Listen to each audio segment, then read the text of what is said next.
नमस्कार दोस्तों, मैं हूं आपका दोस्त रोहिताश यादव। आज एक बाइनेंस ने लिस्टिंग की है, उसकी बात करते हैं। और बिटगेट ने क्या किया, क्या कुछ हुआ या फिर मामला जो है पैनिक सेलिंग में फंस गया। दूसरा BUSD और कॉइनबेस, ये एक बहुत ही मामला पेचीदा फंस गया फिर दोबारा से। चलिए वन बाय वन सबको कवर करते हैं। अगर वीडियो अच्छा लगे तो लाइक सब्सक्राइब जरूर कीजिएगा। पहले लेते हैं बाइनेंस लिस्टिंग। एक नई लिस्टिंग हो रही है, बाइनेंस कर रहा है लिस्ट अपने इनोवेशन जोन पर, यानी कि LQTY यानी लिक्विडिटी प्रोटोकॉल। अब बहुत बाइनेंस बहुत दिन पहले इसका अनाउंसमेंट नहीं करता है, तुरंत ही 2-3-4 घंटे पहले अनाउंसमेंट होता है और उसके बाद जो है तुरंत लिस्टिंग भी हो जाती है। ज़्यादातर जो इस पर सवाल थे वो ये थे कि क्या इसको बाय करना चाहिए। देखिए साहब, राय सबकी अलग अलग हो सकती है, क्योंकि बाइनेंस लिस्टिंग करता है तो प्राइस में एक हाइप तो बनती है। लेकिन यहाँ मैं आपको एक चीज़ ये कहना चाहूँगा कि ये ऑलरेडी पहले से ही मार्केट में अवेलेबल है और अच्छा खासा इसमें पहले से भी अपना नाम कमा चुका है। देखिए मैं बहुत क्लियर करूं, और अगर मेरा अपना ओपिनियन अगर आप पूछें तो देखिए मुझे इसमें कोई इंटरेस्ट नहीं है। देखिए मैंने वो पहले ही कहा आपसे कि भाई अपना अपना ओपिनियन हो सकता है, तो मुझे इस टोकन या कॉइन जो भी है, जो भी इसको बाइनेंस लिस्ट कर रहा है, मुझे इसमें कोई इंटरेस्ट नहीं है और ना ही मैं इसमें किसी तरह की कोई बाइंग करना चाहूँगा। आपकी मर्जी है, आपको जैसा ठीक लगता है कर सकते हैं। मैं थोड़ा सा इसके बारे में बताता हूं, फिर और इसके बात करते हैं। टोटल सप्लाई इसकी 100 मिलियन की है। सर्कुलेशन में लगभग 91 मिलियन आ चुकी है। रैंक 180 पर यह टिका हुआ है। अब ऑल टाइम हाई ये ऑलरेडी लगभग $62 का बना चुका है बाइनेंस लिस्टिंग से पहले। करंट में प्राइस कितना चल रहा है? $1.8। अब यहां आप समझने वाली बात है कि बाइनेंस लिस्टिंग हो रही है और इसका प्राइस कहां पर है? $1.8। ये अपने ऑल टाइम हाई तक नहीं पहुंचेगा, कभी नहीं पहुंचेगा। ये आप ध्यान रखिएगा। इसको बुल रन में भी अपने ऑल टाइम हाई तक नहीं जाएगा ये, क्योंकि बाइनेंस लिस्टिंग पर ही एक बहुत अच्छी खासी हाई बनती है और ये पहले से ऑलरेडी अपना सर्कुलेशन में भी मोस्टली इसकी सप्लाई आ चुकी है। तो इसका मतलब ये है कि मुझे नहीं लगता कि ये ऑल टाइम हाई को भी कभी टच करेगा। तो इसलिए देखिए मुझे तो कोई इंटरेस्ट इसमें है नहीं। बाकी मैंने वही कहा ना कि ओपिनियन सबका अपना अपना हो सकता है। आप अपने हिसाब से देख सकते हैं कि आपको क्या ठीक लग रहा है। अगर लगता है कि कुछ पोटेंशियल है इसमें तो आप देख सकते हैं। बाकी इसका यूज केस भी मुझे कोई खास नजर नहीं आता। केवल एक ये बोरोइंग प्लेटफॉर्म है, यानी वही उधार लेन देन वाला, और कोई इसका यूज केस है ही नहीं। तो भाई ये है कुछ इसकी छोटी सी एक हिस्ट्री जो मैंने आपको बताई। तो इसलिए मैंने आपको कहा कि इसीलिए मुझे इसमें कोई इंटरेस्ट नहीं है। बाकी आप अपना देख सकते हैं जैसा आपको ठीक लगे। बाकी आज ही इसकी लिस्टिंग है। अब आते हैं बिटगेट पर।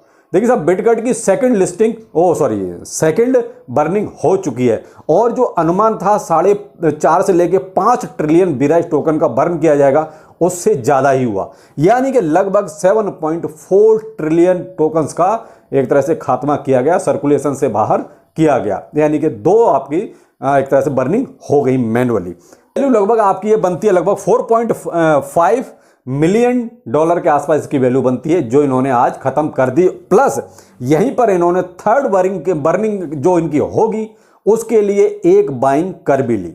यानी कि जहां पैनिक सेलिंग लोगों ने जो किया उसके बदले में उसका फायदा उठा के यहां टीम ने जो है पहली बाइंग भी की, जो कहते हैं बायबैक करने के लिए।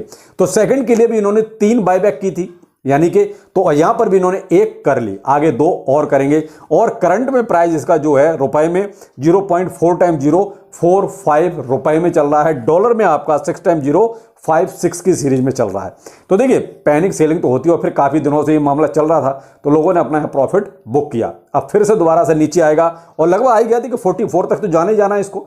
तो 44 तक जाएगा तो लोग यहां से फिर से बाइंग शुरू कर देंगे और कल से ही बाइंग शुरू कर देंगे। ऐसा नहीं कि नहीं करेंगे, कल से ही लोग इसमें बाइंग शुरू भी करेंगे। तो ये क्या है, धीरे धीरे बर्निंग इसकी अच्छी खासी ठीक ठाक हो रही है। प्लस पहली बर्निंग के बाद प्राइस जो है 77% जो है अप हो चुका है। आप ये मान लीजिए, लग नहीं रहा हमें बिल्कुल भी ऐसा कि प्राइस अप हुआ है, लेकिन अगर ओवरऑल देखा जाए तो 77% प्राइस अप हुआ है पहली बर्निंग के बाद। अब सेकंड बर्निंग के बाद रिकॉर्ड आता है, फिर बताता हूं आपको कि कितना सेकंड बर्निंग के बाद ये उछाल आया।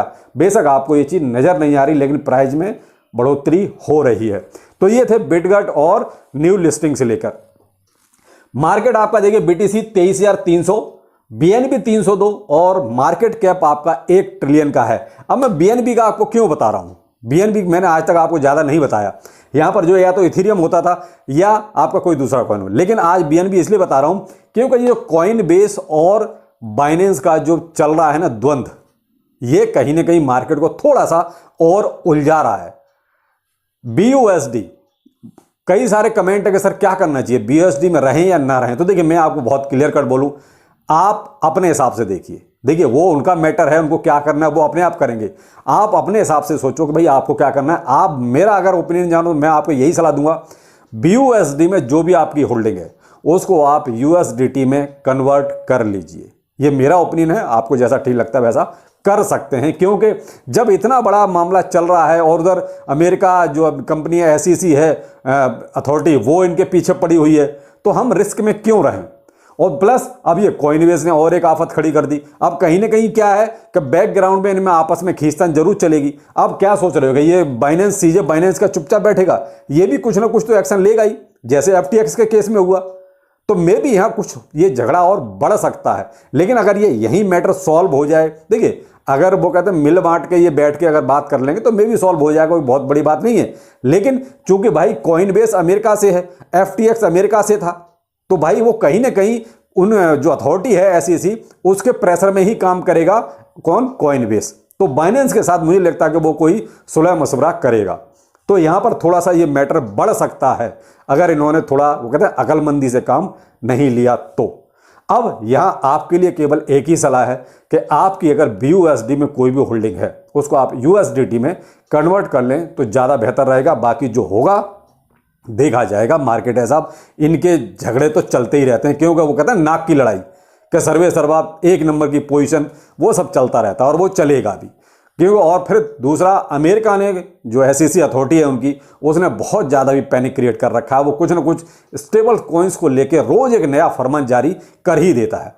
तो कहीं ना कहीं अभी थोड़ा सा मार्केट भी देखिए वो कहते हैं उथल पुथल में रहेगा, पैनिक में रहेगा। तो इसलिए BTC भी कोई बहुत ज़्यादा आपको वो कहते हैं लंबी लंबी छलांगें लगाता हुआ नजर नहीं आएगा। केवल यहाँ वेल्स का गेम चलेगा, वो जरूर कमाएंगे ऊपर ले जाके भी और नीचे ले जाके भी।